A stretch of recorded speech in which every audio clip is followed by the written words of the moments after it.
너가 제대로 된 여자였으면 내가 다른 여자 만날 일이 없었지. 당신이 쓸모없어서 그런 거잖아. 당장 내 집에서 나가! 모두가 모인 생일 모임에서 남편의 내연녀가 임신 사실을 폭로했고 모든 손님 앞에서 머리채를 잡힌 채 집 밖으로 내쫓긴 여자가 있었습니다.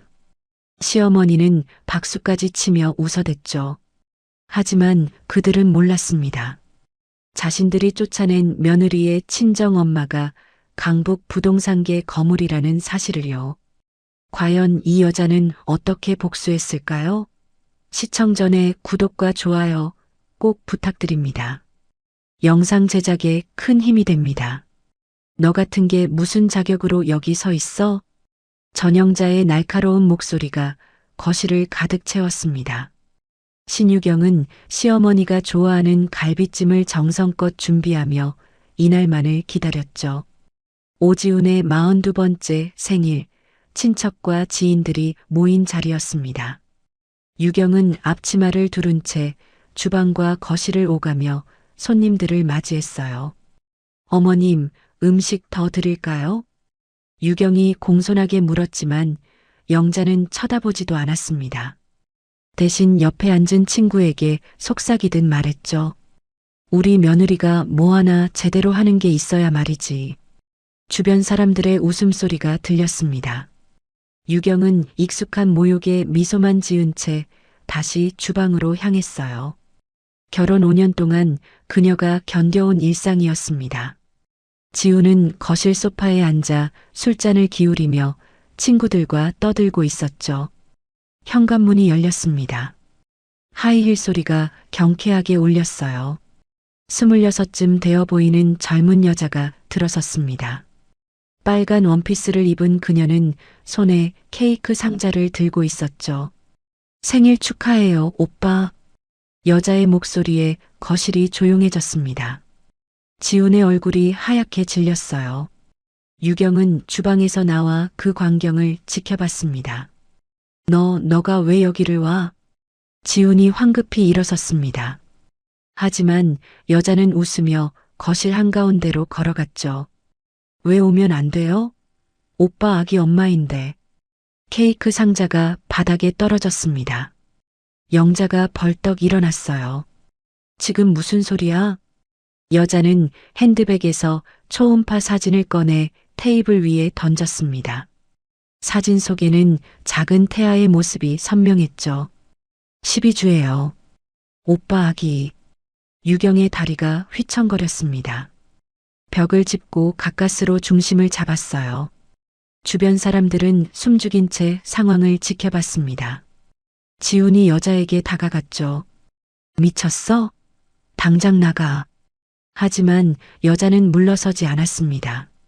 오히려 유경을 가리키며 말했어요. 이 여자 때문에 우리가 숨어 다녀야 해요? 전 이제 참을 수 없어요. 오빠 아기를 낳을 거예요.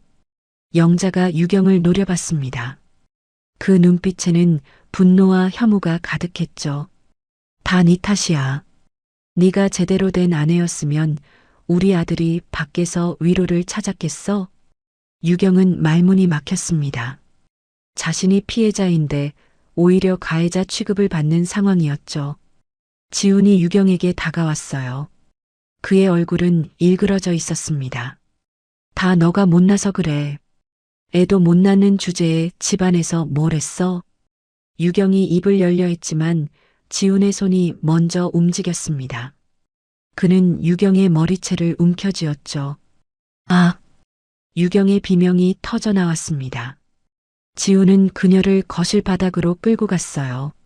손님들 앞에서 벌어지는 폭력이었습니다. 당장 짐 싸서 나가. 네 얼굴 다시는 보기 싫어. 유경은 바닥에 쓰러진 채 고개를 들었습니다. 눈물이 볼을 타고 흘러내렸죠. 영자가 팔짱을 낀 채 내려다봤어요. 우리 집안 망신시키고도 할 말이 있어? 어디 친정도 변변찮은 게 시집와서 밥이나 얻어먹었으면 감사할 줄 알아야지. 주변 사람들은 아무도 말리지 않았습니다. 오히려 수군거리는 소리만 들렸죠. 저런 며느리 둔 집안이 불쌍하네. 남자가 바람 피울 만도 하지. 유경은 온몸이 떨렸습니다.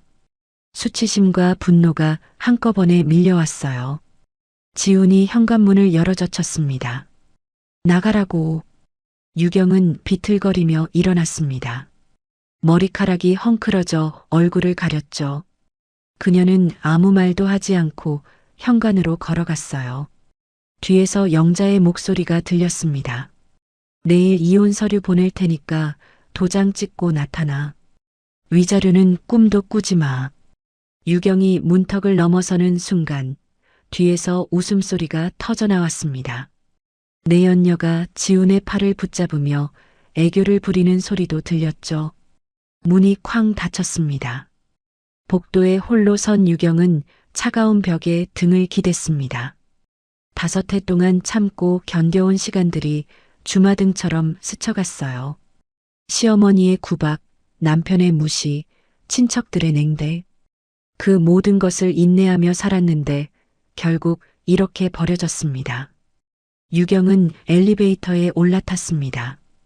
거울에 비친 자신의 모습이 처참했어요. 부은 눈, 헝클어진 머리, 찢어진 옷깃. 그녀는 핸드폰을 꺼냈습니다. 화면에는 엄마의 번호가 떠 있었죠. 전화를 걸까 말까 망설이다가 유경은 화면을 껐습니다. 엄마에게 이런 모습을 보일 수 없었어요. 결혼할 때 잘 살겠다고 약속했는데 이렇게 쫓겨난 모습을 어떻게 보여줄 수 있겠습니까? 밤 공기가 차가웠습니다. 유경은 아파트 단지를 빠져나와 거리를 걸었어요. 갈 곳이 없었습니다.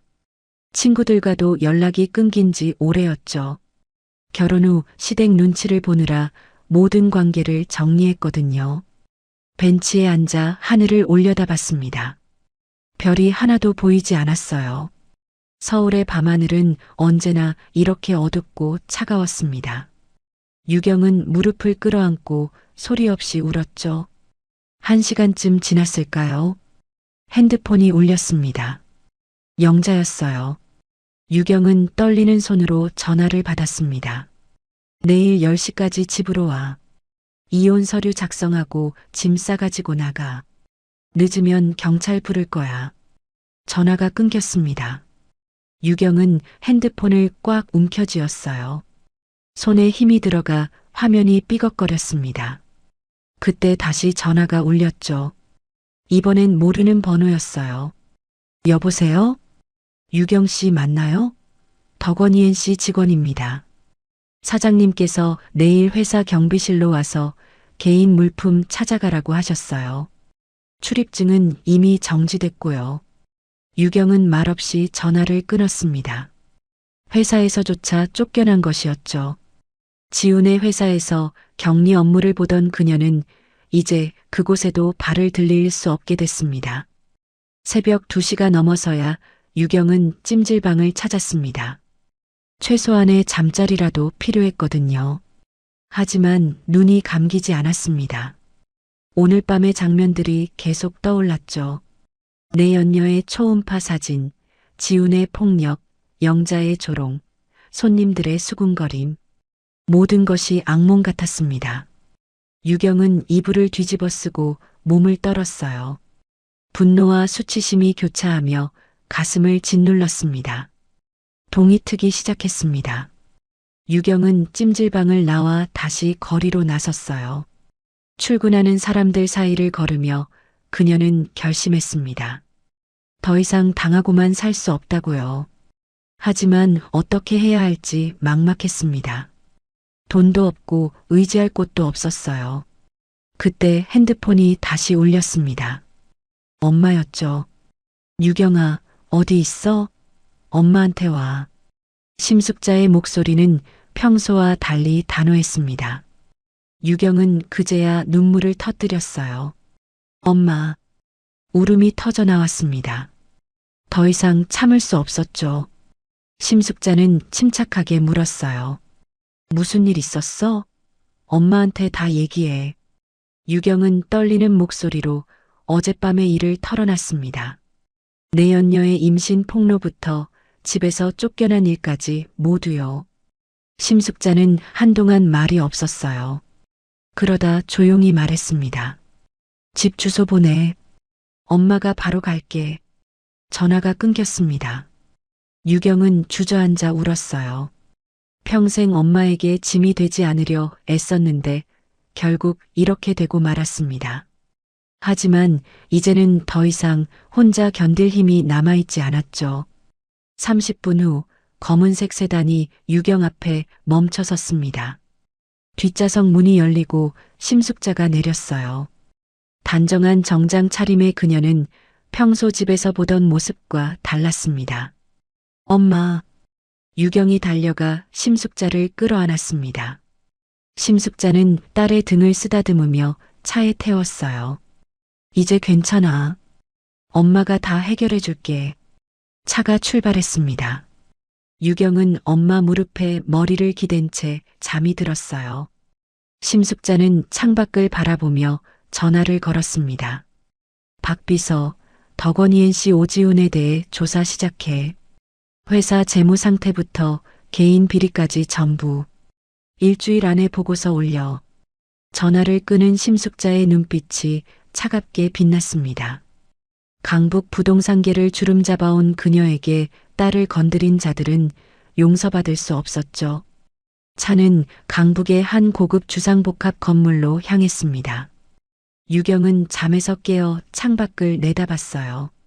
낯선 풍경이었죠. 엄마, 여기가 어디예요? 심숙자가 미소 지으며 대답했습니다. 엄마 사무실이야. 오늘부터 여기서 지내면 돼. 유경은 어리둥절했습니다. 엄마가 사무실을 갖고 있다는 사실을 처음 알았거든요. 지금껏 심숙자는 평범한 가정주부처럼 살아왔었습니다. 시장에서 장을 보고 작은 아파트에서 혼자 지내는 모습만 봐왔죠. 엘리베이터가 최상층에 멈췄습니다. 문이 열리자 넓은 사무 공간이 펼쳐졌어요. 직원들이 분주히 움직이고 있었습니다. 사장님 오셨습니까? 정장을 입은 남자가 다가와 인사했습니다. 유경은 깜짝 놀라 엄마를 쳐다봤어요. 엄마가 사장이에요? 심숙자는 유경의 손을 잡고 안쪽 사무실로 들어갔습니다. 서울 야경이 한눈에 보이는 넓은 공간이었죠. 앉아. 엄마가 설명해 줄게. 유경은 소파에 앉았습니다. 심숙자가 차를 따라주며 말을 이었어요. 엄마는 30년 전부터 부동산 일을 했어. 작은 중개업소로 시작해서 지금은 강북 일대 상업용 건물 투자를 주로 해. 이 건물도 엄마 거야. 유경의 입이 떡 벌어졌습니다. 평생 검소하게 살던 엄마가 이런 사업가였다니 믿기지 않았죠. 그럼 왜 저한테는 말 안 하셨어요? 심숙자가 한숨을 쉬었습니다. 너가 결혼할 때 시댁에서 너무 캐물을까봐 숨겼어. 오지훈네 집안이 돈에 눈이 먼 사람들이라는 건 처음 만났을 때부터 알았거든. 하지만 너가 좋다고 하니까 참았지. 유경은 눈물이 났습니다. 엄마가 모든 걸 알면서도 자신을 지켜봐 준 거였어요. 미안해요, 엄마. 제가 철없이 고집부려서.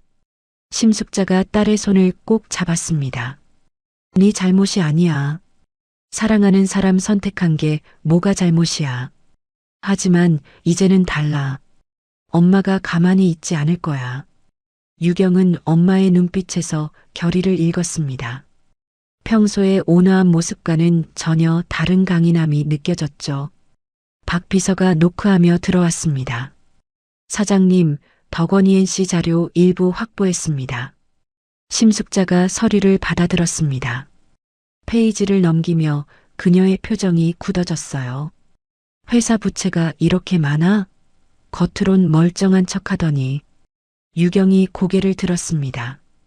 엄마, 뭐 하시려고요? 심숙자가 서류를 내려놓으며 말했습니다. 저 사람들한테 내가 당한 만큼 돌려줄 거야. 아니, 그 이상으로. 유경은 불안했습니다. 복수가 두려웠던 게 아니라 엄마가 자신 때문에 힘든 일을 겪을까봐 걱정됐죠. 엄마는 아무것도 안 하셔도 돼요. 전 그냥 심숙자가 딸의 말을 가로막았습니다. 유경아, 세상은 참는다고 좋아지지 않아. 너가 5해 동안 얼마나 참았어? 결과가 뭐였어? 집에서 쫓겨났잖아. 이제는 맞서 싸워야 해. 유경은 고개를 떨구었습니다. 엄마 말이 맞았어요. 참고 또 참았지만 상황은 더 나빠지기만 했습니다. 심숙자가 일어나 창밖을 바라봤습니다. 내일 시댁에 가서 이혼 서류에 도장 찍어. 하지만 겁먹지 마. 엄마가 모든 걸 준비해뒀어. 유경은 엄마의 뒷모습을 바라봤습니다. 작아 보였던 엄마가 어느새 이렇게 든든해 보이는 사람이 되어 있었죠. 밤이 깊어갔습니다. 유경은 사무실 안쪽 휴게실에서 잠을 청했어요. 하지만 잠은 쉽게 오지 않았습니다. 내일 시댁에 가야 한다는 생각에 가슴이 두근거렸죠. 새벽녘 유경은 악몽에 시달렸습니다. 지훈이 머리채를 잡아 끄는 장면, 영자의 조롱하는 웃음소리, 내연녀의 초음파 사진, 모든 게 뒤섞여 나타났어요. 비명을 지르며 깨어난 유경을 심숙자가 안아줬습니다. 괜찮아, 엄마가 여기 있어. 유경은 엄마 품에서 한참을 울었습니다. 그동안 쌓였던 상처들이 한꺼번에 터져 나왔죠. 심숙자는 딸의 등을 쓰다듬으며 속으로 다짐했습니다. 저 사람들을 절대 용서하지 않겠다고요. 아침이 밝았습니다. 심숙자는 유경에게 새 옷을 건넸어요. 이거 입고 가.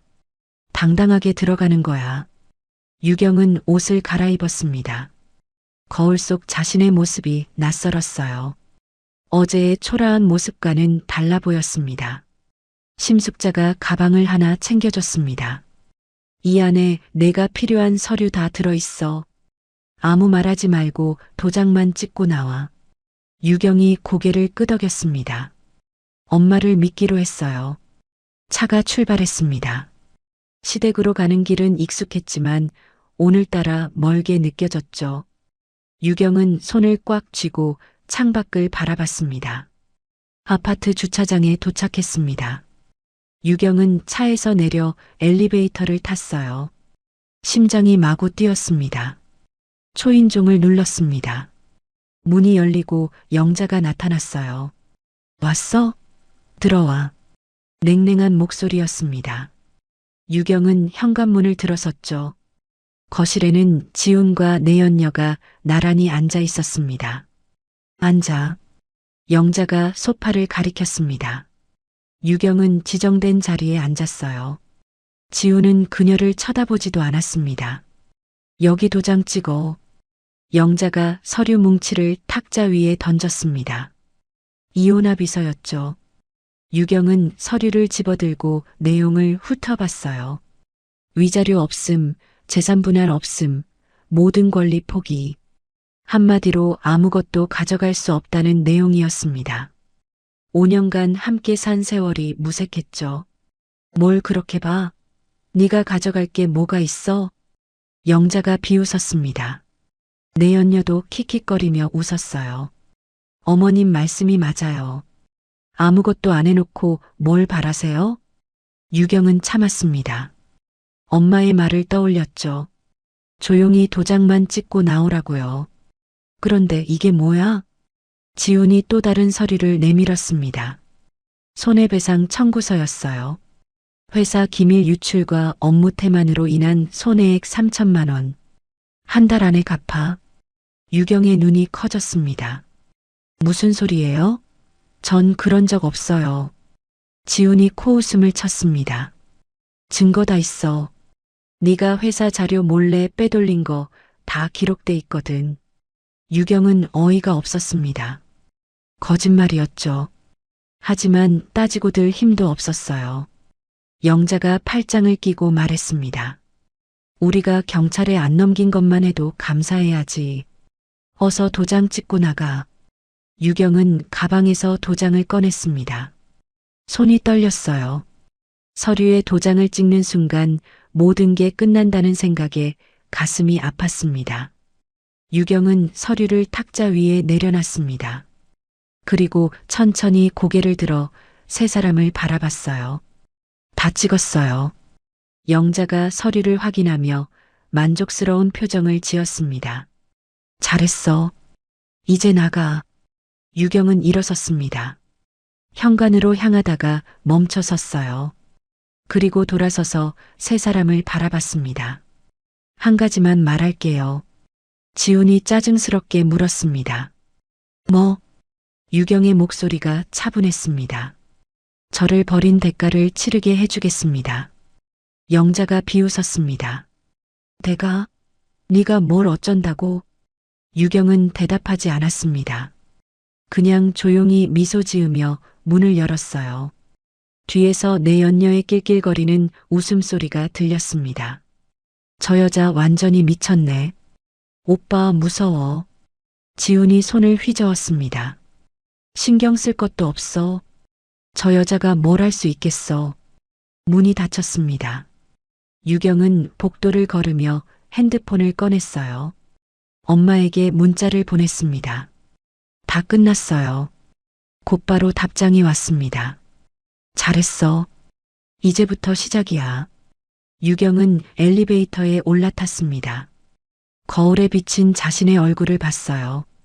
어제와는 다른 표정이었습니다. 두려움이 아니라 결의가 서려 있었죠. 차에 오르자 심숙자가 물었습니다. 어땠어? 유경이 가방에서 서류 사본을 꺼냈습니다. 손해배상까지 요구하더라고요. 3천만 원. 심숙자가 서류를 받아 훑어봤습니다. 그녀의 입가에 냉소가 떠올랐어요. 참 대단하네.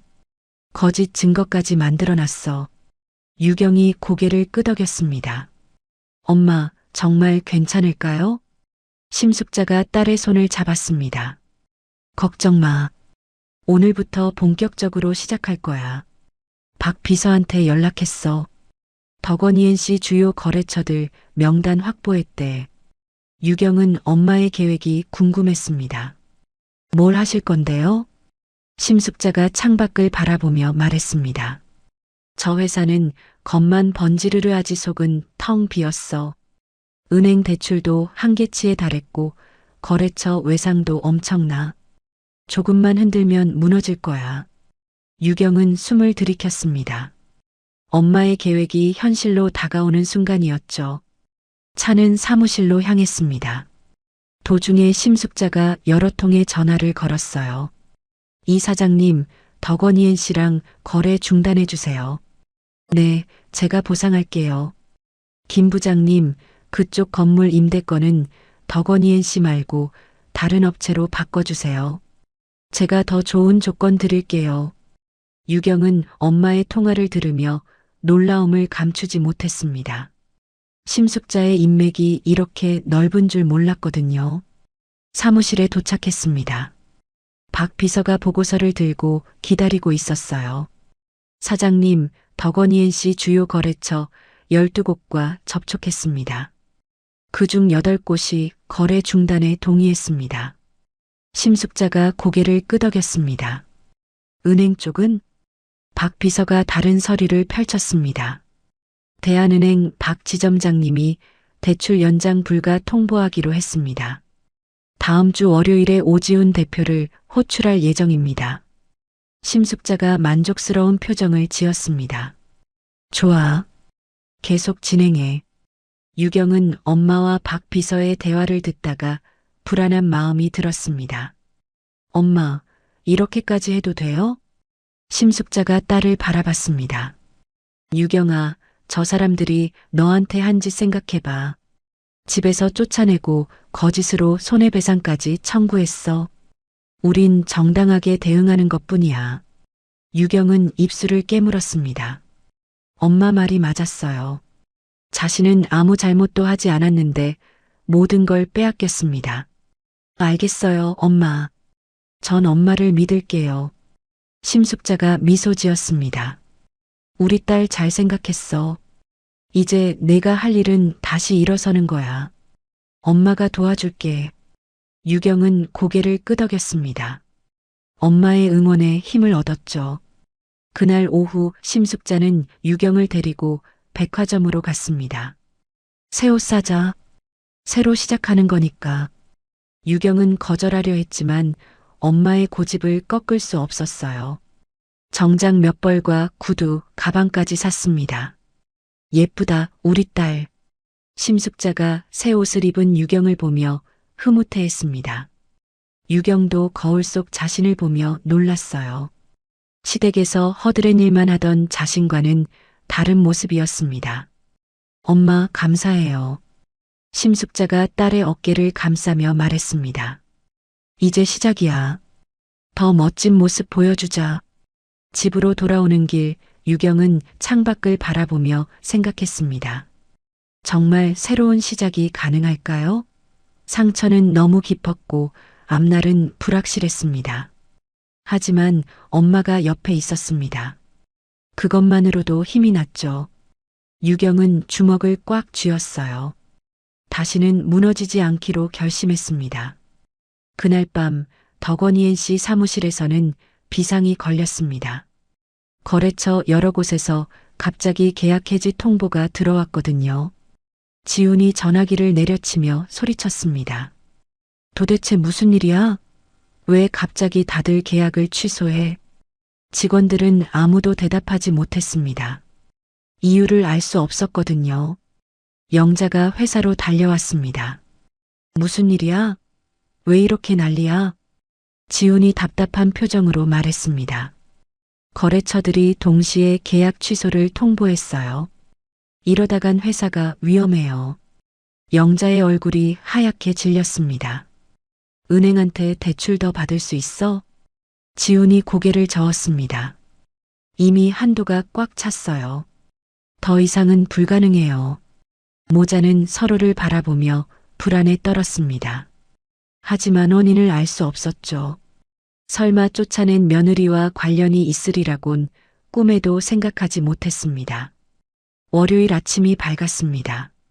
지훈은 대한은행 지점장실로 호출을 받았어요. 불안한 마음에 넥타이를 여러 번 고쳐 맸습니다. 지점장실 문을 열고 들어가자 박 지점장이 딱딱한 표정으로 앉아 있었습니다. 앉으세요, 오 대표님. 지훈은 긴장한 채 의자에 앉았습니다. 박 지점장이 서류를 펼쳤어요. 단도직입적으로 말씀드리죠. 대출 연장이 어렵습니다. 지훈의 얼굴이 하얗게 질렸습니다. 무슨 말씀이세요? 지금까지 연체 한 번 없었는데요. 박 지점장이 고개를 저었습니다. 회사 신용도가 급격히 떨어졌어요. 주요 거래처들이 이탈했다는 정보도 입수했고요. 은행 입장에서는 리스크가 너무 커요. 지훈이 다급하게 말했습니다. 조금만 시간을 주세요. 새 거래처 확보하면 돼요. 박 지점장이 냉정하게 대답했습니다. 이미 결정됐습니다. 다음 달까지 원금 전액 상환하셔야 해요. 그게 안 되면 담보 처분 절차에 들어갑니다. 지훈은 말문이 막혔습니다. 대출금이 15억이었어요. 한 달 안에 그 돈을 어떻게 마련합니까? 제발 다시 생각해 주세요. 박 지점장은 더 이상 말하지 않았습니다. 면담은 그렇게 끝났죠. 지훈은 비틀거리며 은행을 나왔습니다.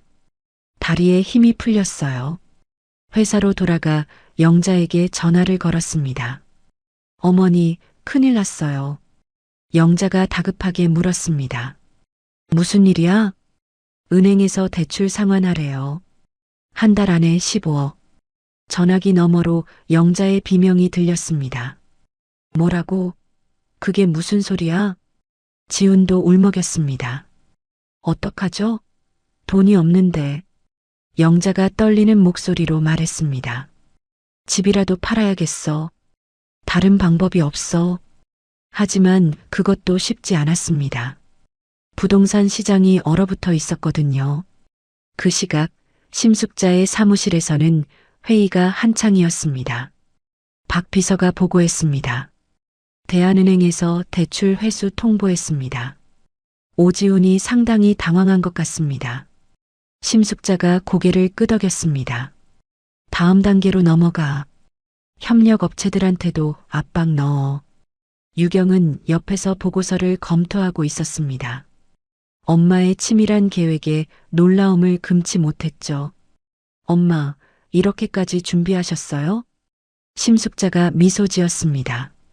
이건 시작에 불과해. 저 사람들이 내게 한 짓의 10분의 1도 안 돼. 유경은 서류를 넘기며 물었습니다. 덕원이엔 씨가 정말 망하는 건가요? 심숙자가 단호하게 대답했습니다. 곧 그렇게 될 거야. 재무 구조가 엉망이거든. 겉만 그럴싸했지 속은 빈 깡통이었어. 유경은 복잡한 심정이었습니다. 한편으론 속이 시원했지만 다른 한편으론 두려웠어요. 며칠 후 덕원이엔 씨 사무실 분위기는 최악이었습니다. 협력업체들이 대금 지급을 독촉했고 직원들 월급도 밀렸죠. 지우는 책상에 앉아 머리를 싸매고 있었습니다. 전화기가 쉴 새 없이 울렸어요. 오 대표님, 외상값 언제 주실 거예요? 자재비 3천만 원 빨리 입금해 주세요. 지우는 전화를 받을 기력도 없었습니다. 영자가 사무실로 들어왔어요. 어떻게 됐어? 지훈이 고개를 저었습니다. 은행들이 다 거절했어요. 어디서도 대출을 안 해줘요. 영자가 주저앉았습니다. 이럴 수가. 도대체 왜 이렇게 된 거야? 그때 내연녀가 문을 열고 들어왔습니다. 오빠, 제 생활비는 언제 줄 거예요? 지훈이 짜증스럽게 소리쳤습니다. 지금 그게 중요해? 회사가 망하게 생겼는데. 내연녀가 눈물을 글썽였습니다. 그래도 아기 있잖아요. 병원비도 필요하고. 영자가 내연녀를 노려봤습니다. 지금 그런 소리 할 때야? 당장 나가. 내연녀는 울면서 사무실을 나갔습니다. 지훈과 영자는 서로를 바라보며 한숨만 쉬었어요. 회계 담당 직원이 조심스럽게 들어왔습니다. 대표님, 이번 달 직원 월급 지급이 어려울 것 같습니다. 지훈이 책상을 내리쳤습니다. 알아. 나도 알아. 그런데 어떻게? 돈이 없는데. 직원이 황급히 나갔습니다. 곧 사무실 밖에서 웅성거리는 소리가 들렸어요. 직원들이 불안해하는 목소리였습니다. 영자가 떨리는 목소리로 말했습니다. 집을 팔자. 당장 내놔야겠어. 지훈이 고개를 끄덕였습니다. 다른 방법이 없었죠. 그날 오후 영자는 부동산에 집 매물을 내놨습니다. 하지만 반응이 없었어요. 가격을 낮춰도 마찬가지였습니다. 부동산 중개인이 난처한 표정으로 말했습니다. 요즘 시장이 안 좋아서요. 게다가 이 동네는 특히 거래가 뜸해요. 영자가 다급하게 물었습니다. 얼마에 내놔야 팔려요? 중개인이 계산기를 두드렸습니다. 시세보다 30%는 낮춰야 할 것 같은데요. 영자는 기가 막혔습니다. 그렇게 하면 은행 빚도 다 못 갚았죠. 집으로 돌아온 영자는 거실 소파에 주저앉았습니다. 머릿속이 하얗게 변했어요. 어떻게 해야 할지 막막했습니다. 그때 문자가 왔습니다. 대한은행이었어요. 대출 상환 기한 2주일 남았습니다. 미상환 씨 담보 처분 절차 진행합니다. 영자는 핸드폰을 던져버렸습니다. 화면이 깨졌지만 신경 쓸 겨를이 없었죠. 지훈도 집으로 돌아왔습니다. 두 사람은 말없이 마주 앉았어요. 어떡하지? 영자의 목소리가 떨렸습니다. 지훈도 대답할 말이 없었죠. 그 시각 심숙자는 유경에게 새로운 계획을 설명하고 있었습니다. 이제 너가 나설 차례야. 유경이 고개를 들었습니다. 제가요? 심숙자가 고개를 끄덕였습니다. 사업 시작할 거야. 엄마가 자금 대줄게. 넌 실력만 보여주면 돼. 유경은 자신이 없었습니다. 전 아무것도 몰라요. 심숙자가 딸의 손을 잡았습니다. 넌 덕원이엔 씨에서 5년 동안 격리일 했잖아. 회사 돌아가는 거 다 알아. 그걸로 충분해. 유경은 망설였습니다. 하지만 엄마의 확신에 찬 눈빛을 보며 용기를 냈어요. 해볼게요. 심숙자가 미소 지었습니다. 잘 생각했어. 내일부터 준비하자. 그날 밤 유경은 잠들지 못했습니다. 새로운 시작에 대한 기대와 불안이 교차했죠. 창밖을 바라보며 그녀는 생각했습니다. 정말 할 수 있을까? 하지만 돌아갈 곳은 없었습니다. 앞으로 나아가는 수밖에요. 유경은 주먹을 꽉 쥐었습니다. 다음 날 아침 심숙자와 유경은 새 사무실을 알아보러 나갔습니다. 강남의 한 오피스 빌딩이었죠. 여기 어때? 심숙자가 물었습니다. 유경은 넓은 공간을 둘러보며 놀랐어요. 너무 큰 것 같은데요. 심숙자가 웃었습니다. 크게 생각해야 크게 돼. 여기서 시작하자. 계약이 진행됐습니다. 유경은 사업자 등록도 냈어요. 회사명은 유성기획으로 정했습니다. 며칠 후 유경은 첫 직원 면접을 받습니다. 긴장됐지만 최선을 다했어요. 면접이 끝나고 심숙자가 물었습니다. 어땠어? 유경이 미소 지었습니다. 생각보다 괜찮았어요. 할 수 있을 것 같아요. 심숙자가 딸의 어깨를 토닥였습니다. 잘하고 있어. 이제 본격적으로 시작이야. 유경은 고개를 끄덕였습니다. 새로운 인생이 펼쳐지고 있었죠. 석 달이 흘렀습니다. 유성기획은 빠르게 성장했어요. 심숙자의 인맥과 유경의 실력이 만나 시너지를 냈습니다. 유경은 매일 새벽같이 출근해 밤늦게까지 일했어요. 직원들도 그녀의 열정에 감동했습니다. 대표님, 오늘 계약 성사됐습니다. 영업팀장이 기쁜 표정으로 보고했습니다. 유경이 미소 지었어요. 수고했어요. 다들 회식 갈까요? 직원들이 환호했습니다. 유경은 함께 일하는 사람들을 소중히 여겼죠. 시댁에서 무시당했던 기억 때문에 더 그랬습니다. 심숙자는 딸의 성장을 지켜보며 뿌듯해했습니다. 우리 딸 정말 잘하네. 박 비서가 옆에서 말했습니다. 사장님을 닮으셨죠? 심숙자가 웃었습니다. 내 피를 받았으니까. 유성기획의 소문은 업계에 빠르게 퍼졌습니다. 신의 기업이지만 실력이 탄탄하다는 평가였죠. 어느 날 유경은 업계 파티 초대장을 받았습니다. 엄마, 이거 가야 할까요? 심숙자가 초대장을 보더니 고개를 끄덕였습니다. 가야지. 네 위치를 보여줄 좋은 기회야. 유경은 긴장됐습니다. 많은 사람 앞에 서는 게 아직 익숙지 않았거든요. 파티 당일 유경은 검은색 드레스를 입고 나타났습니다. 심숙자가 선물한 옷이었죠. 예쁘다. 자신감 갖고 가. 유경은 고개를 끄덕이고 파티장으로 향했습니다. 호텔 연회장은 화려하게 꾸며져 있었어요. 유경이 입장하자 몇몇 사람들이 고개를 돌렸습니다. 신의 대표로 소문난 그녀를 궁금해하는 눈빛이었죠.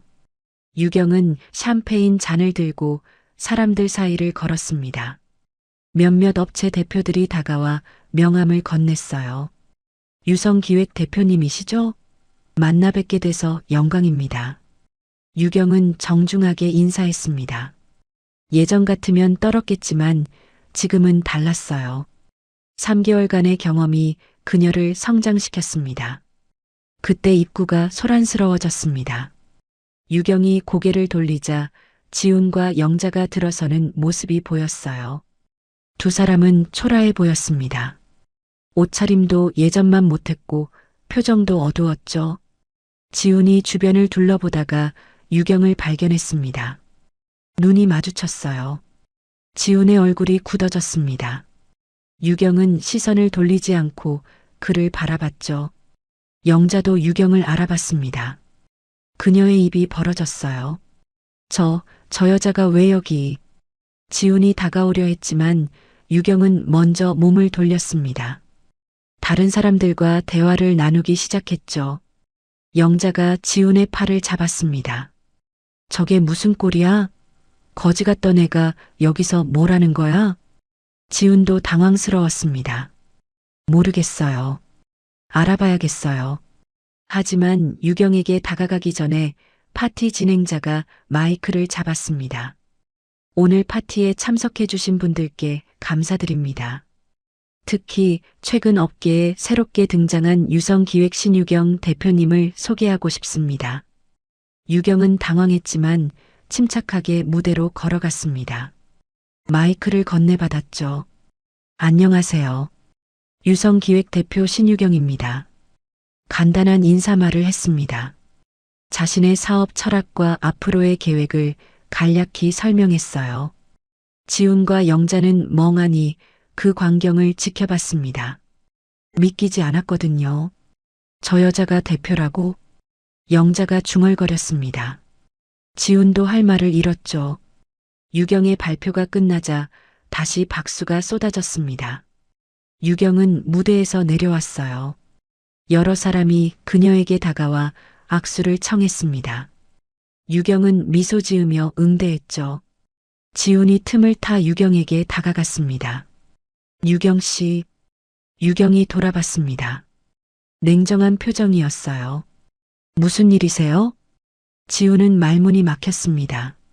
뭐라 말해야 할지 몰랐죠. 당신이 어떻게? 유경이 차갑게 웃었습니다. 궁금하세요? 제가 어떻게 여기 있는지? 지훈이 고개를 끄덕였습니다. 유경은 한 걸음 다가섰어요. 제 능력이죠. 당신네가 무시했던 그 능력. 지훈의 얼굴이 빨개졌습니다. 유경은 더 이상 말하지 않고 자리를 떴어요. 영자가 급히 다가왔습니다. 뭐래? 지훈이 고개를 저었습니다. 아무 말도 안 했어요. 영자가 유경의 뒷모습을 노려봤습니다. 저 여자 도대체 어떻게 된 거야? 두 사람은 파티장을 나왔습니다. 차 안에서 영자가 화를 냈어요. 알아봐. 저 여자가 무슨 수로 회사 차렸는지. 지훈이 고개를 끄덕였습니다. 하지만 속으로는 불안했죠. 유경의 눈빛이 예전과 달랐습니다. 유경은 파티가 끝난 후 엄마에게 전화했습니다. 엄마, 지훈 씨랑 시어머니 봤어요. 심숙자가 물었습니다.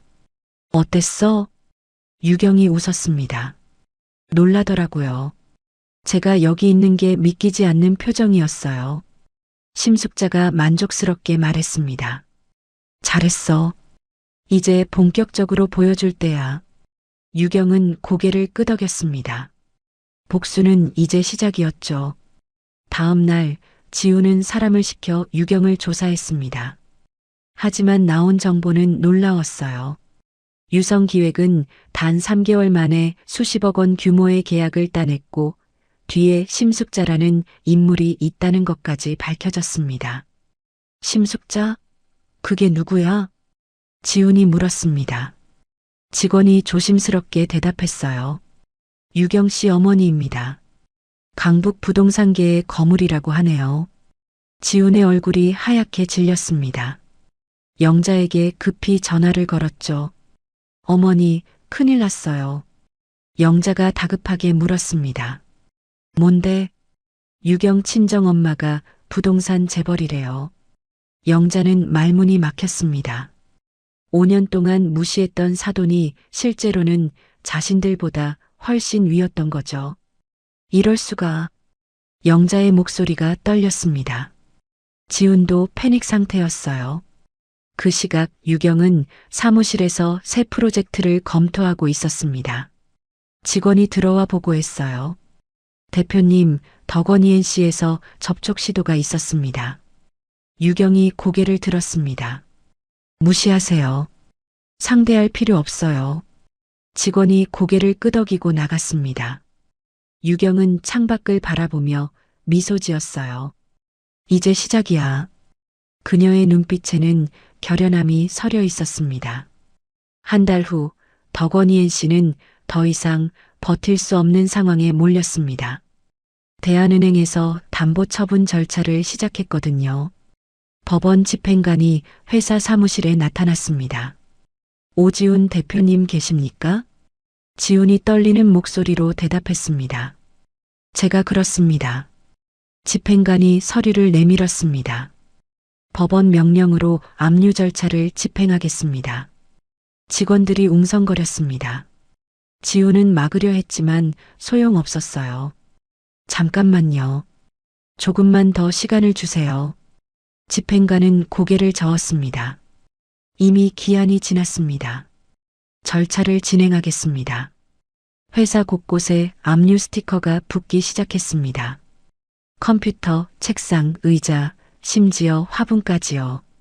직원들은 하나둘 짐을 싸기 시작했습니다. 월급도 못 받은 상황에서 더 이상 버틸 이유가 없었죠. 대표님, 저희는 이만 가보겠습니다. 한 직원이 조심스럽게 말했습니다. 지훈은 대답할 힘도 없었어요. 지훈이 영자에게 전화를 걸었습니다. 어머니, 회사 압류당했어요. 영자의 비명이 들렸습니다. 뭐라고? 어떻게? 지훈이 울먹였습니다. 집도 압류 들어올 거래요. 내일 집행관이 온대요. 영자는 주저앉았습니다. 전화기를 떨어뜨렸죠. 다음 날 아침 집행관이 영자의 집에 나타났습니다. 현관문을 두드리는 소리가 울렸어요. 영자는 문을 열지 않으려 했지만 집행관은 경찰과 함께 왔습니다. 문 열어주세요. 안 열면 강제로 열겠습니다. 영자는 어쩔 수 없이 문을 열었습니다. 집행관들이 들어와 집 안 곳곳을 살폈어요. 압류 스티커가 거실 가구에 붙기 시작했습니다. 영자가 좋아하던 고급 소파, 식탁, TV 모두요. 이걸 왜 가져가요? 이건 제 거예요. 영자가 소리쳤습니다. 집행관이 차분하게 설명했습니다. 담보 설정된 부동산에 포함된 동산입니다. 법에 따라 압류합니다. 영자는 바닥에 주저앉아 울었습니다. 평생 모은 재산이 눈앞에서 사라지는 광경을 지켜봐야 했죠. 지훈도 집으로 왔습니다. 현관문에 붙은 압류 통지서를 보며 허탈하게 웃었어요. 끝났구나. 그때 내연녀가 나타났습니다. 배가 많이 불러 있었어요. 오빠, 저 이제 어떡해요? 지훈이 짜증스럽게 소리쳤습니다. 나한테 묻지 마. 나도 모르겠어. 내연녀가 울면서 말했습니다. 오빠가 책임져 준다고 했잖아요. 지훈은 대답하지 않았습니다. 책임질 능력이 없었거든요. 영자가 내연녀를 노려봤습니다. 다 너 때문이야. 너가 그때 나타나서 이렇게 됐어. 내연녀가 억울하다는 표정을 지었습니다. 제 잘못이 아니에요. 영자가 달려들려 했지만 지훈이 막았습니다. 그만해. 싸워서 뭐가 달라져? 세 사람은 압류된 집안에서 서로를 원망하며 시간을 보냈습니다. 그 시각 유경은 새로운 프로젝트 미팅 중이었습니다. 심숙자가 전화를 걸어왔어요. 유경아, 덕원이엔 씨 완전히 무너졌어. 유경이 잠시 말을 멈췄습니다. 그렇구나. 심숙자가 물었습니다. 기분이 어때? 유경은 복잡했습니다. 시원한 것 같기도 하고 슬픈 것 같기도 하고요. 심숙자가 조용히 말했습니다. 당연해. 너가 5년 동안 함께 산 사람들이니까. 하지만 그들은 너한테 그런 감정 없었어. 기억해. 유경이 고개를 끄덕였습니다. 알아요, 엄마. 전화를 끄는 유경은 잠시 창밖을 바라봤습니다. 햇살이 눈부셨어요. 며칠 후 영자와 지우는 임시거처로 쪽방을 얻었습니다. 월세도 겨우 낼 수 있는 작은 방이었죠. 영자는 방 안을 둘러보며 한숨만 쉬었습니다. 내가 이런 데서 살게 될 줄이야. 어떻게 해야 할지 모르겠어요. 영자가 갑자기 번뜩이는 눈빛으로 지훈을 봤습니다. 유경이한테 빌자. 지훈이 깜짝 놀라 물었습니다. 뭐라고요? 영자가 다시 말했습니다. 유경이가 돈 많잖아. 어머니한테라도 빌어보자. 우린 가족이었잖아. 지우는 난감했습니다. 그게 될까요?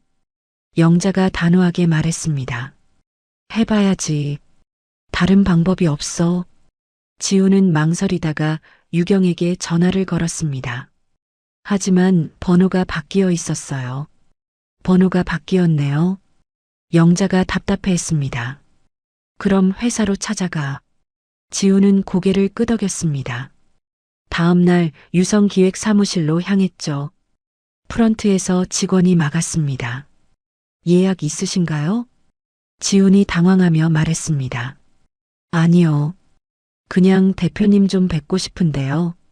직원이 고개를 저었습니다. 예약 없으시면 면담 불가능합니다. 지훈은 로비에서 한참을 기다렸습니다. 유경이 나타나기를 바라며요. 오후가 되어서야 유경이 밖으로 나왔습니다. 지훈이 달려갔어요. 유경아. 유경이 멈춰서서 돌아봤습니다. 냉정한 표정이었죠. 무슨 일이세요? 지훈이 머리를 숙였습니다. 도와주세요. 우리 이렇게 살 순 없어요. 유경이 차갑게 웃었습니다. 저보고 어쩌라는 거죠? 지훈이 무릎을 꿇었습니다. 제발이요. 조금만 도와주세요. 어머니라도 생각해서. 유경의 눈빛이 차가워졌습니다. 어머니요? 저를 집에서 쫓아낸 그 어머니 말씀이신가요? 지훈은 말문이 막혔습니다. 유경이 계속 말했어요. 머리채 잡고 끌어낸 게 누구였죠? 내연녀 임신 사실 폭로됐을 때 저한테 책임 떠넘긴 사람이 누구였나요? 지훈의 얼굴이 창백해졌습니다. 유경은 한 걸음 뒤로 물러섰어요. 저를 버린 대가라고 했죠. 이제 그걸 치르시는 겁니다. 유경은 돌아서서 차에 올랐습니다. 지훈은 바닥에 주저앉아 그 모습을 지켜봤죠. 집으로 돌아온 지훈은 영자에게 결과를 말했습니다. 안 된대요. 완전히 거절당했어요. 영자가 화를 냈습니다. 그 은혜도 모르는 년이. 지훈이 한숨을 쉬었습니다. 은혜요? 우리가 유경이한테 해준 게 뭔데요? 영자는 대답하지 못했습니다. 지훈의 말이 맞았거든요. 그날 밤 영자는 잠을 이루지 못했습니다. 천장을 바라보며 지난 일들을 떠올렸어요. 유경이 처음 왔을 때 그녀를 하인처럼 부렸던 기억, 친척들 앞에서 망신을 줬던 일들, 모든 게 후회스러웠습니다. 하지만 이미 늦었죠. 돌이킬 수 없었어요. 며칠 후 내연녀가 다시 나타났습니다. 출산이 임박했거든요. 병원비가 필요해요. 지훈이 난감해했습니다. 돈이 없어. 어떻게 해? 내연녀가 울먹였습니다. 그럼 저 어떡해요? 애기 낳으러 가야 하는데.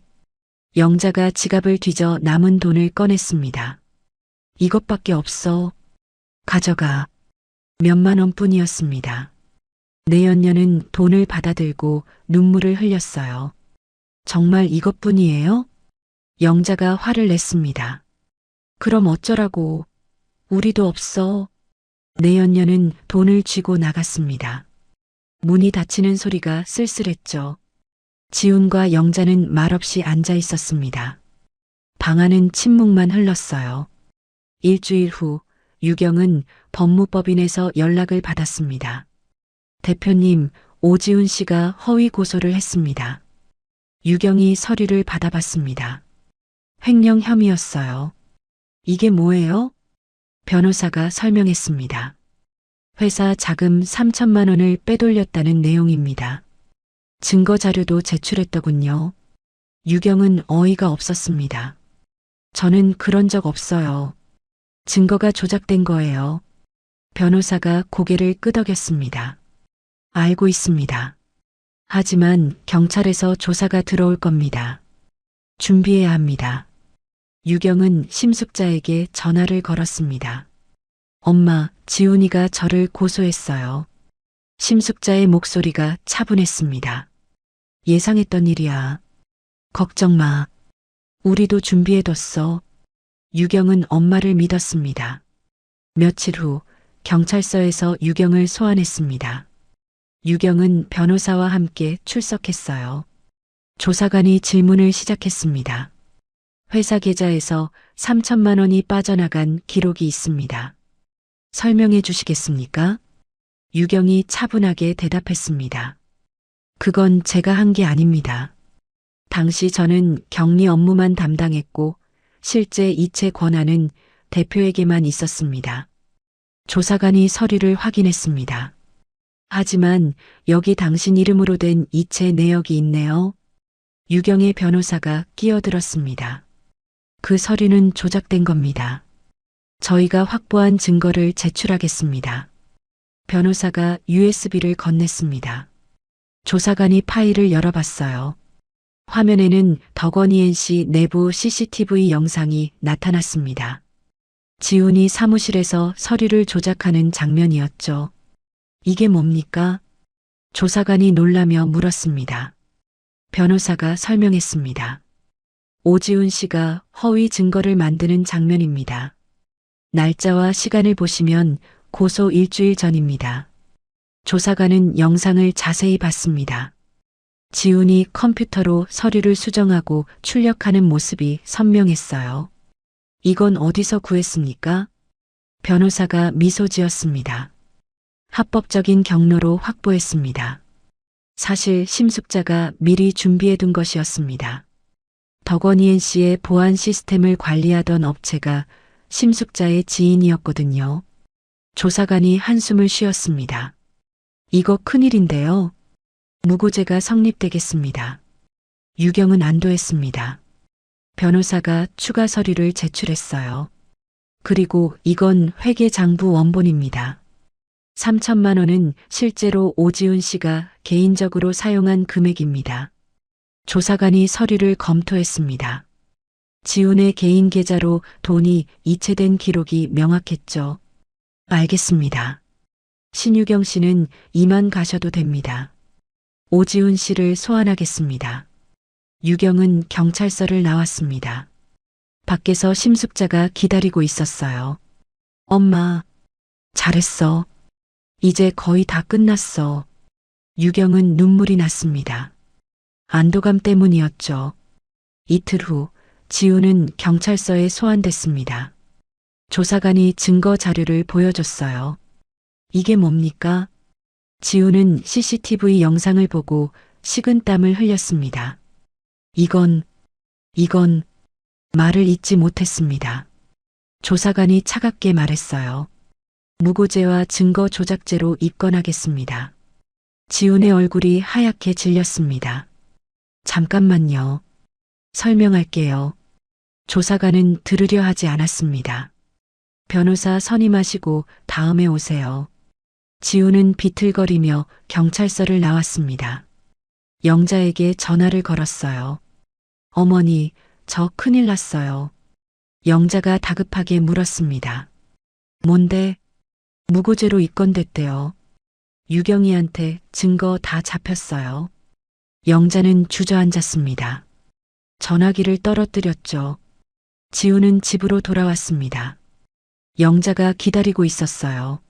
어떡하면 좋아? 영자의 목소리가 떨렸습니다. 지훈도 대답할 말이 없었죠. 그때 문을 두드리는 소리가 났습니다. 영자가 문을 열자 법원 집행관이 서 있었어요. 오지훈 씨 계십니까? 지훈이 나왔습니다. 저인데요. 집행관이 서류를 건넸습니다. 손해배상 청구 소송 통지서입니다. 지훈이 서류를 받아봤습니다. 유경이 제기한 소송이었어요. 명예훼손과 정신적 피해에 대한 배상금 5천만 원을 청구하는 내용이었죠. 이게 뭐예요? 집행관은 대답하지 않고 돌아섰습니다. 지훈은 서류를 들고 방으로 들어갔어요. 영자가 서류를 빼앗아 봤습니다. 5천만 원? 이걸 어떻게 내? 지훈은 바닥에 주저앉았습니다. 끝났어. 완전히 끝났어. 영자도 무릎을 꿇었습니다. 두 사람은 말없이 앉아 있었죠. 며칠 후 재판이 시작됐습니다. 유경은 변호사와 함께 법정에 섰어요. 지훈과 영자도 출석했습니다. 두 사람은 초라한 모습이었죠. 판사가 사건을 검토했습니다. 피고는 원고에게 허위 사실을 유포하고 무고죄를 저질렀습니다. 또한 정신적 피해를 가했음이 명확합니다. 지훈의 변호사가 변론을 시도했지만 소용없었습니다. 증거가 너무 확실했거든요. 판결이 내려졌습니다. 피고는 원고에게 손해배상금 5천만 원을 지급하고 무고죄로 징역 6개월 집행유예 2년을 선고합니다. 지훈은 그 자리에서 무너졌습니다. 영자가 지훈을 부축했어요. 유경은 법정을 나왔습니다. 심숙자가 밖에서 기다리고 있었죠. 끝났어요, 엄마. 심숙자가 미소 지었습니다. 잘했어. 정의가 이겼어. 유경은 고개를 끄덕였습니다. 하지만 마음 한편은 무거웠어요. 며칠 후 지훈은 유경을 찾아왔습니다. 무릎을 꿇고 빌었어요. 용서해 주세요. 제가 잘못했어요. 유경은 그를 내려다봤습니다. 이제 와서 용서를 구하시나요? 지훈이 고개를 숙였습니다. 제발이요. 어머니가 병원에 입원했어요. 치료비도 없어요. 유경의 표정이 흔들렸습니다. 하지만 곧 다시 굳어졌어요. 그건 제 문제가 아닙니다. 지훈은 더 이상 할 말이 없었습니다. 일어나서 나갔죠. 유경은 창밖을 바라봤습니다. 가슴이 답답했어요. 심숙자가 들어왔습니다. 괜찮아? 유경이 고개를 끄덕였습니다. 괜찮아요. 제 선택이니까요. 심숙자가 딸의 어깨를 안았습니다. 잘하고 있어. 유경은 엄마 품에 기댔습니다. 6개월이 더 지났습니다. 유성기획은 업계 중견 기업으로 성장했어요. 유경은 바쁜 나날을 보냈습니다. 어느 날 기자회견이 열렸습니다. 유경이 새 프로젝트를 발표하는 자리였죠. 기자들이 모여들었습니다. 유경은 단상에 올라 마이크를 잡았어요. 안녕하세요. 유성기획 대표 신유경입니다. 플래시가 터졌습니다. 유경은 침착하게 말을 이었어요. 오늘 발표할 프로젝트는 창업 지원 사업입니다. 기자들이 메모하기 시작했습니다. 유경이 설명을 계속했죠. 저는 어려운 시기를 겪으며 많은 것을 배웠습니다. 가정폭력, 경제적 어려움, 사회적 편견. 이 모든 것을 극복했습니다. 유경의 목소리가 떨렸습니다. 하지만 곧 다시 안정을 찾았어요. 이제 같은 어려움을 겪는 사람들을 돕고 싶습니다. 창업 자금 지원, 교육 프로그램, 멘토링까지 모두 제공할 예정입니다. 기자 하나가 손을 들었습니다. 개인적인 경험이 이 사업에 영향을 줬나요? 유경이 고개를 끄덕였습니다. 네. 저를 버린 사람들이 있었습니다. 그들은 제가 아무것도 할 수 없을 거라 생각했죠. 하지만 저는 일어섰습니다. 유경의 눈빛이 강렬했습니다. 세상은 침묵하는 사람을 도와주지 않습니다. 맞서 싸워야 합니다. 저는 그걸 보여주고 싶습니다. 박수 소리가 터져 나왔습니다. 기자회견이 끝나고 유경은 사무실로 돌아왔어요.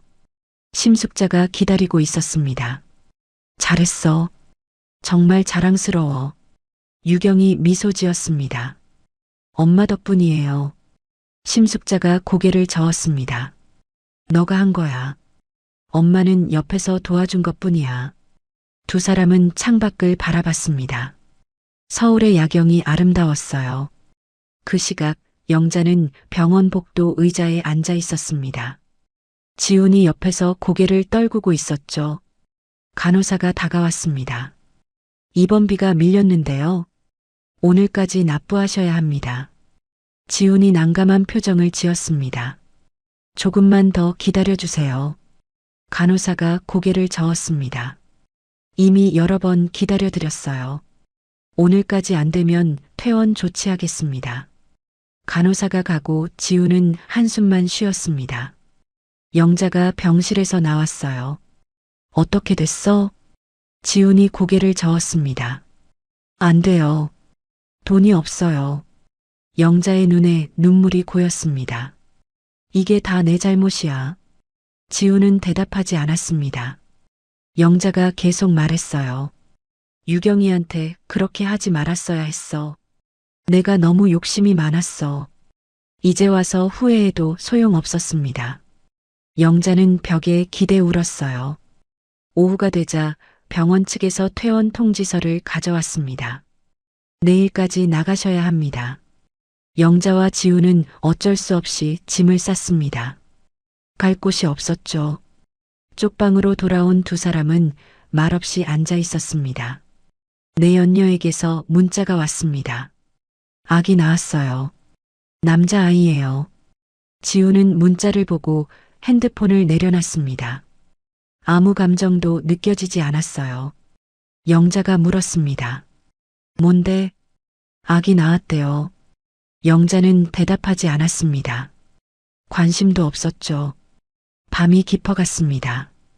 쪽방 안은 어둡고 좁았어요. 영자는 천장을 바라보며 생각했습니다. 이게 내가 치러야 할 대가구나. 눈물이 흘러내렸습니다. 지훈도 울고 있었죠. 한편 유경은 새 아파트로 이사했습니다. 넓고 밝은 공간이었어요. 심숙자가 집들이를 와서 둘러봤습니다. 좋다. 여기서 행복하게 살아. 유경이 고개를 끄덕였습니다. 엄마도 자주 와요. 심숙자가 미소 지었습니다. 그럼 우리 딸 혼자 두고 어딜 가? 두 사람은 소파에 앉아 차를 마셨습니다. 유경이 조용히 물었습니다. 엄마, 제가 잘한 걸까요? 심숙자가 딸을 바라봤습니다. 무슨 말이야? 저 사람들한테 복수한 거요. 가끔 후회돼요. 심숙자가 유경의 손을 잡았습니다. 유경아, 넌 잘못한 게 없어. 정당하게 맞섰을 뿐이야. 그들이 먼저 너를 버렸어. 유경이 고개를 끄덕였습니다. 알아요. 그래도 가끔은. 심숙자가 딸을 안았습니다. 괜찮아. 시간이 지나면 마음도 편해질 거야. 유경은 엄마 품에서 위로를 받았습니다.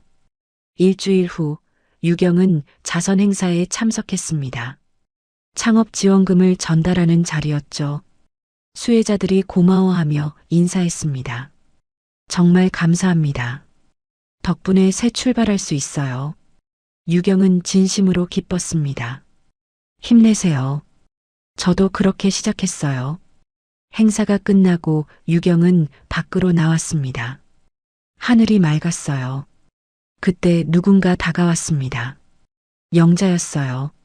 유경아. 유경이 멈춰섰습니다. 영자는 많이 늙어 보였죠. 무슨 일이세요? 영자가 고개를 숙였습니다. 용서를 구하러 왔어. 유경은 대답하지 않았습니다. 영자가 계속 말했어요. 내가 잘못했다. 너한테 너무 심하게 했어. 유경의 표정이 흔들렸습니다. 하지만 냉정함을 유지했어요. 이제 와서 용서를 구하시나요? 영자가 눈물을 흘렸습니다. 늦은 거 알아. 하지만 진심이야. 유경은 잠시 침묵했습니다. 그리고 조용히 말했어요. 전 용서할 수 없어요. 어머님이 저한테 한 일들은 용서받을 수 없어요. 영자가 고개를 떨궜습니다. 유경이 계속 말했죠. 하지만 미워하지도 않을게요. 그냥 각자 살아요. 유경은 돌아서서 걸어갔습니다. 영자는 그 자리에 서서 유경의 뒷모습을 바라봤어요. 차에 오른 유경은 백미러로 영자를 봤습니다. 작고 초라한 모습이었죠. 유경은 한숨을 쉬었습니다. 복수는 끝났지만 마음이 가벼워지진 않았어요. 그날 밤 유경은 엄마와 저녁을 먹었습니다. 오늘 전 시어머니를 봤어요. 심숙자가 놀라며 물었습니다. 뭐래? 용서를 구하더라고요. 심숙자가 유경을 바라봤습니다. 넌 뭐라고 했어? 용서는 못한다고 했어요. 하지만 미워하지도 않겠다고요. 심숙자가 딸의 손을 잡았습니다. 잘했어. 그게 맞아. 유경이 미소 지었습니다. 이제 정말 끝난 것 같아요. 심숙자가 고개를 끄덕였습니다. 그래. 이제 네 인생을 살아. 두 사람은 함께 저녁을 먹었습니다. 평화로운 시간이었죠. 그 시각 영자는 쪽방에서 라면을 끓이고 있었습니다. 지우는 구직 활동을 하다 지쳐 돌아왔어요. 어떻게 됐어? 영자가 물었습니다. 지훈이 고개를 저었죠. 다 나이가 많다고 안 뽑아줘요. 영자는 한숨만 쉬었습니다. 라면을 그릇에 담아 지훈에게 건넸어요. 이거라도 먹어. 두 사람은 말없이 라면을 먹었습니다. 쪽방 안은 쓸쓸했죠. 내 연녀에게서 또 문자가 왔습니다. 아기 분유값 좀 보내주세요. 지우는 문자를 지웠습니다. 보낼 돈이 없었거든요. 영자가 물었습니다. 또 돈 달라는 거야? 영자가 비웃었어요. 지우는 대답하지 않았습니다. 밤이 깊어갔습니다. 두 사람은 좁은 방에서 잠을 청했죠. 한편 유경은 넓은 침대에서 편안하게 잠들었습니다. 창밖으로 도시의 불빛이 반짝였어요. 다음 날 아침 유경은 일찍 일어나 운동을 했습니다. 건강한 일상이었죠. 사무실에 출근하자 직원들이 반겼습니다. 대표님, 아침 식사하셨어요? 유경이 미소 지었습니다. 응. 너희들은? 직원들과 자연스럽게 대화를 나눴어요. 유경은 그들을 가족처럼 대했습니다. 오후에 중요한 미팅이 있었습니다. 대기업과의 협력 논의였죠. 미팅이 성공적으로 끝났습니다. 유경은 만족스러웠어요. 엄마에게 전화를 걸었습니다. 엄마, 오늘 대박 났어요. 심숙자가 웃으며 물었습니다. 뭐가? 대기업이랑 계약 성사됐어요. 심숙자가 기뻐했습니다. 잘했어. 우리 딸 최고야. 유경은 행복했습니다. 진짜 행복이었죠. 한 달 후 유경은 잡지 인터뷰를 했습니다. 어떻게 이렇게 빨리 성공하셨나요? 기자가 물었습니다. 유경이 생각하며 대답했어요. 포기하지 않았기 때문이에요. 힘들어도 일어섰죠. 기자가 메모했습니다. 가장 힘들었던 순간은요? 유경의 표정이 어두워졌습니다. 집에서 쫓겨났을 때요. 아무것도 없이 거리에 섰을 때 세상이 끝난 것 같았어요. 기자가 고개를 끄덕였습니다. 하지만 이겨내셨네요. 유경이 미소 지었습니다. 네. 저를 버린 사람들에게 증명하고 싶었어요. 제가 할 수 있다고요. 인터뷰 기사가 나온 후 유경은 더 유명해졌습니다. 강연 요청도 쏟아졌어요. 유경은 바쁘지만 행복한 나날을 보냈습니다. 어느 날 저녁 심숙자와 함께 외식을 했습니다. 엄마, 정말 고마워요. 심숙자가 웃었습니다. 뭐가? 엄마가 없었으면 전 여기까지 못 왔을 거예요. 심숙자가 딸의 손을 잡았습니다. 넌 혼자서도 해냈을 거야. 엄마는 옆에서 도와준 것뿐이야. 두 사람은 따뜻한 시간을 보냈습니다. 집으로 돌아온 유경은 창밖을 바라봤습니다. 별이 반짝이고 있었어요. 이제 정말 행복해. 유경은 하늘을 올려다봤습니다. 별이 쏟아질 듯 빛나고 있었어요. 과거를 떠올렸습니다. 쫓겨났던 그날 밤 찜질방에서 보냈던 시간, 엄마 품에서 울던 순간들, 모든 게 지나갔습니다. 이제 유경은 성공한 여성이었죠.